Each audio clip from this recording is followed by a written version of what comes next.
Action. Yay! Welcome to Universe Alpha. The only previous game that you guys have seen me DM in this universe has been, I believe, Noctis Season 2, but that was kind of crappy, and yeah. This is gonna be good, hopefully. John, don't fuck up. Now then. I'm gonna mute myself while I eat. I'll let you tell the story. Yeah, I'll recap. All right, great. I accidentally disconnected. I realized that. We move on. Brief, not so brief recap of Alpha. So much. Anyway, I guess chronologically, everything sort of begins in 1984 or 1985. Sorry. 85? A large meteor, sizable enough to destroy the planet, descends upon the United States. The governments are scrambling to find out what to do when all of a sudden a man in tights going by the name of Mr. Super comes out, destroys the meteor. Everybody loves him. He becomes sort of an unchallenged superhero. There's not really supervillains yet. The sort of superhuman population is not yet on the rise, though it soon will be. He's sort of the first example of a superhuman to come along. In the late 90s, I believe, a man by the name of the Veteran threatens to destroy London with a nuke, sort of the first real supervillain to come into play. That was mine. Mr. Super does eventually save the day, but not at the cost of the Veteran's life. He considers this his first loss, as he's been able to sort of subdue most threats without resorting to killing. It's tough times for him. For reasons unknown, he then retires in 2008, just as the so-called abnormal population begins to rise, where Beta has the peculiarity. I can't even say that right. Peculiarities. Alpha has the abnormals and just the abnormal aspect.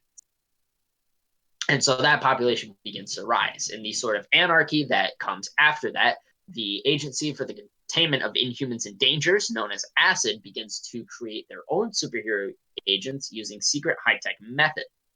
They function as sort of the good guy. They're like the first superhero sort of team. The only difference is that they've somehow engineered their own superheroes. They function as the good guys. They take in the bad guys. Everything's going swell. However, the reality is not so. In 2016, the god of death for North America, Zakail, awakens after a long imprisonment by the goddess of light, Elrakyle. As he's regaining his powers, as he is in a weakened state, Acid strikes down upon him, unaware that he is in fact a fucking god. Unable to die, the Drone X unit that was sent out self-destructs, and the force of the magical robot completely wipes out Albany, formerly creating what is as the Crater of Albany. It went poof. It's dead now. The New York capital is then moved to New York City. Also following, in early 2017, we have more acid fuckery when the forest spirit by the name of Auburn goes on a vengeance quest to find those who burned down his home forest in Greece.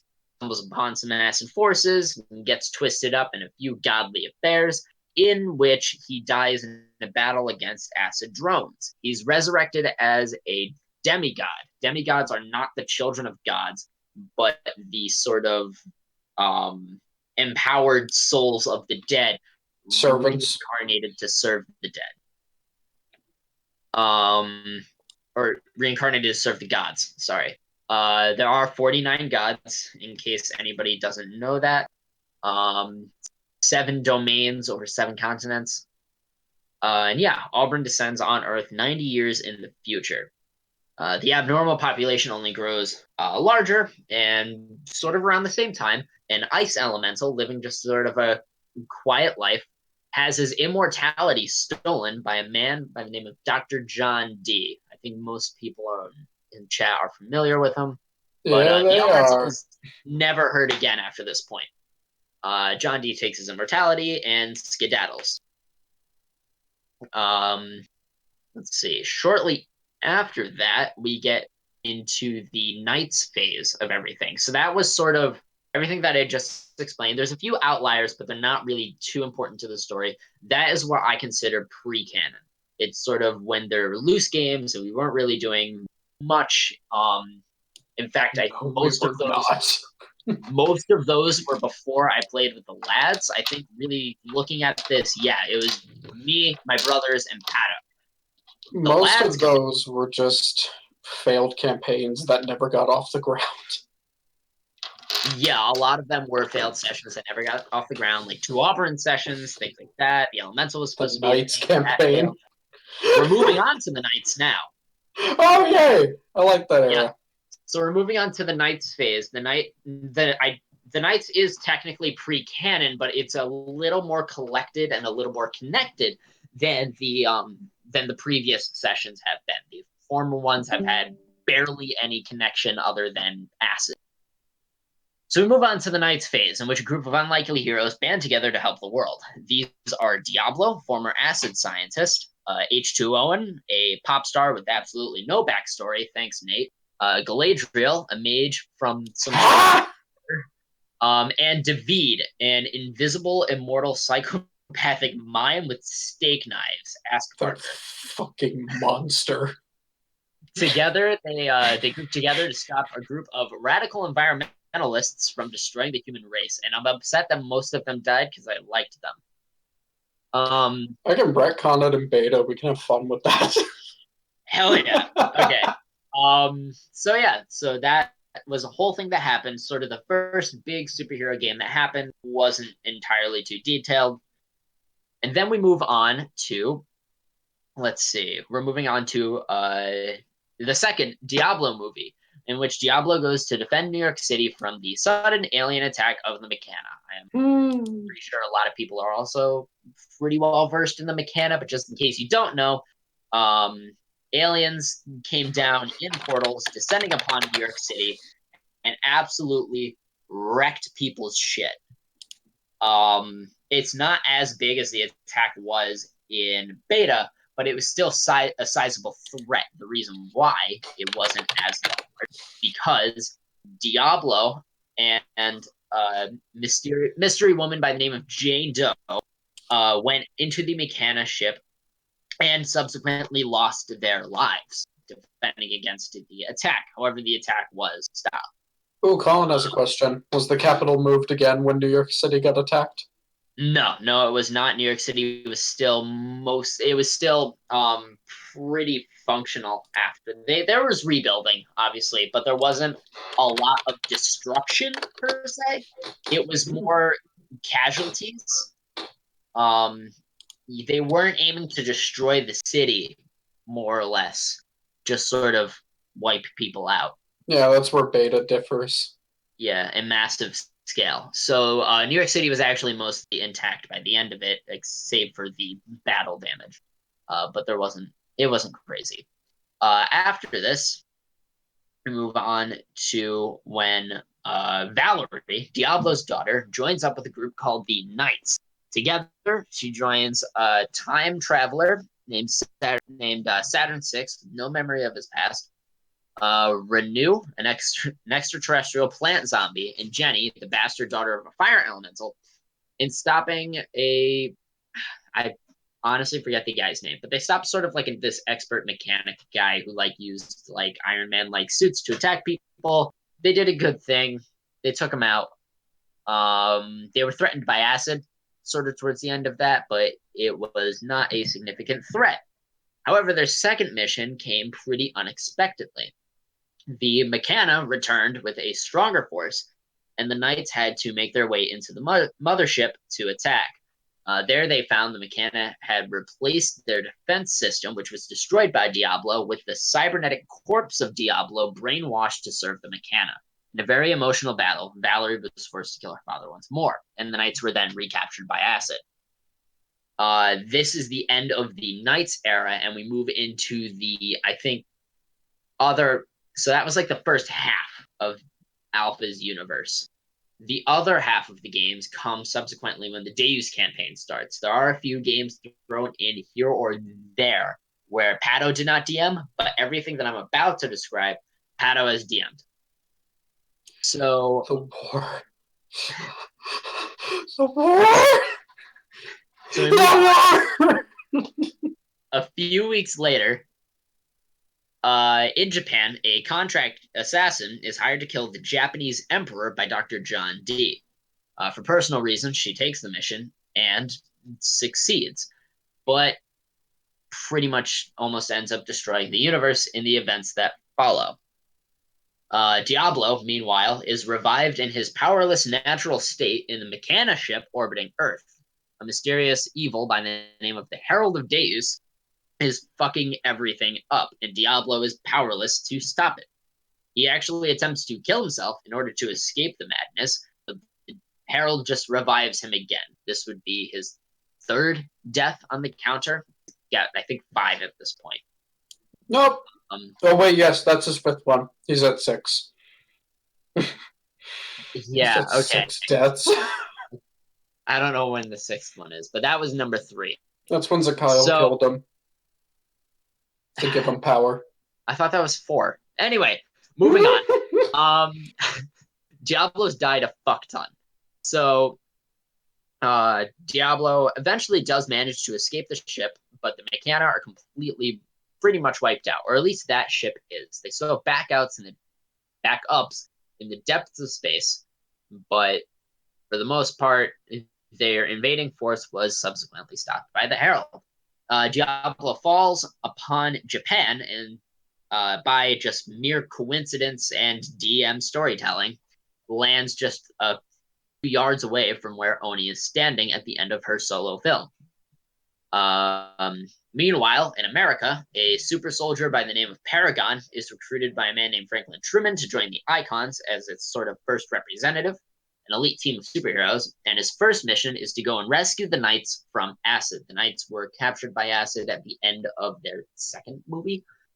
And so he succeeds, and the Knights become formal icon.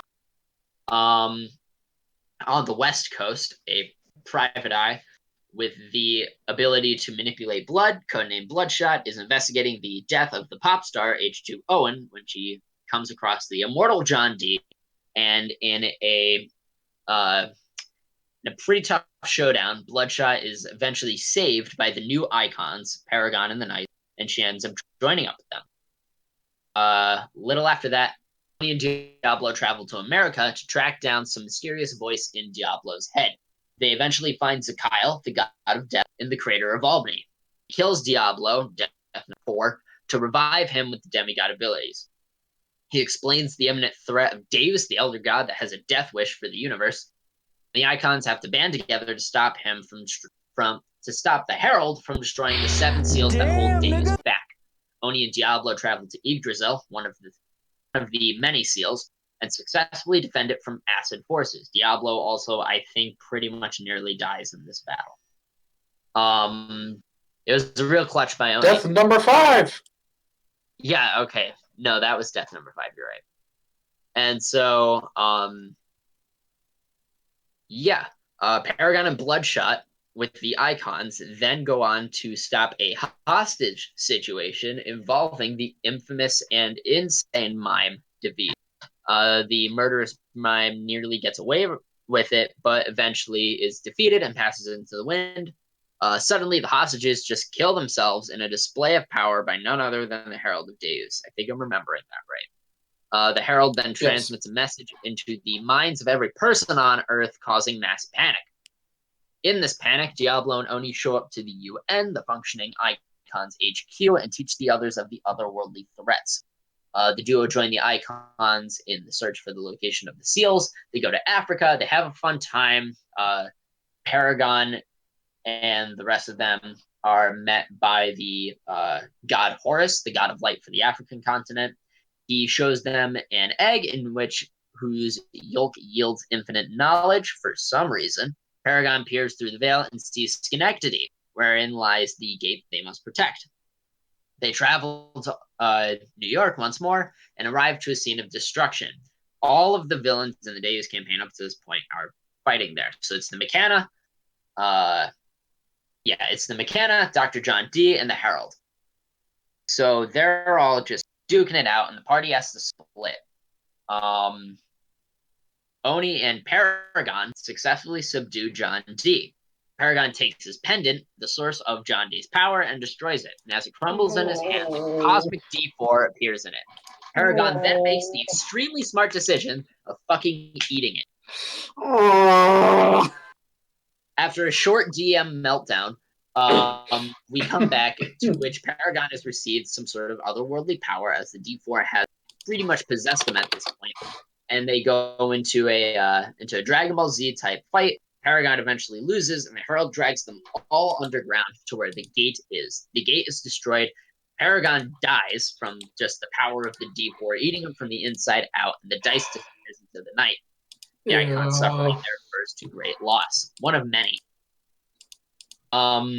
Their second great loss comes when they go to the biannual Convention of the Gods, formerly known as Comic-Con. Yes, I love that name. To discuss the strategy against holding back Deus. The gods are split into two groups, one wanting subtlety, the other wanting a direct attack, and the Icons are also split between these two groups. In a battle over the D4 in Egypt, Diablo gets the dice and uses it to follow Zakaile's orders and kill the goddess of light.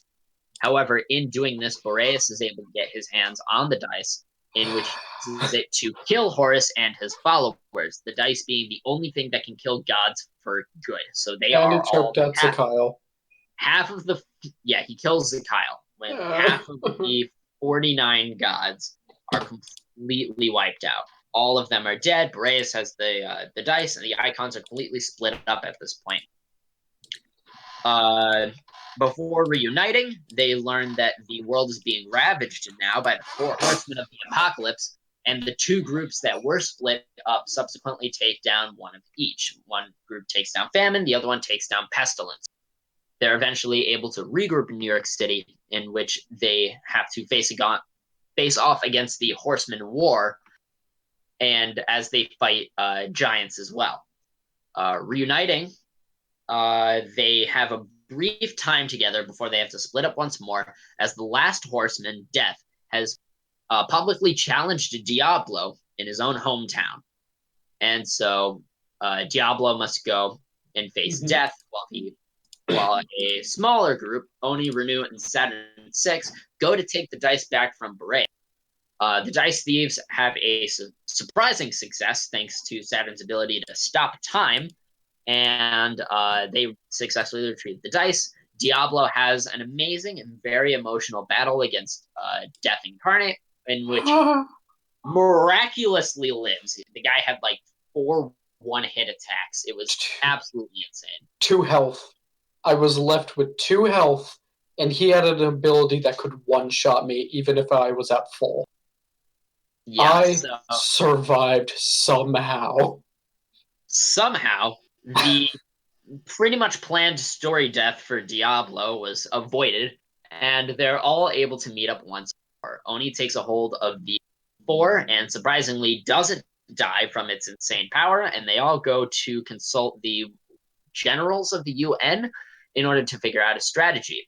Oni gets very pissed because they're all ThunderCon and threatens all of them with the D4 in hand, and most of them, save for the French army, pull out of the defense.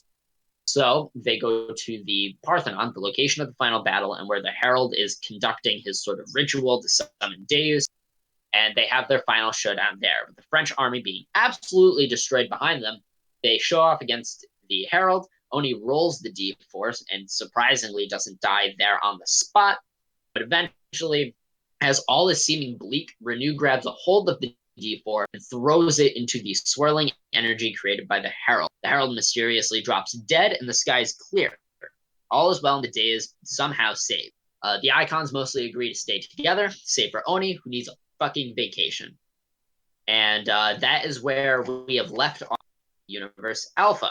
So that's sort of a recap for everybody who doesn't know. All right, Tim, you can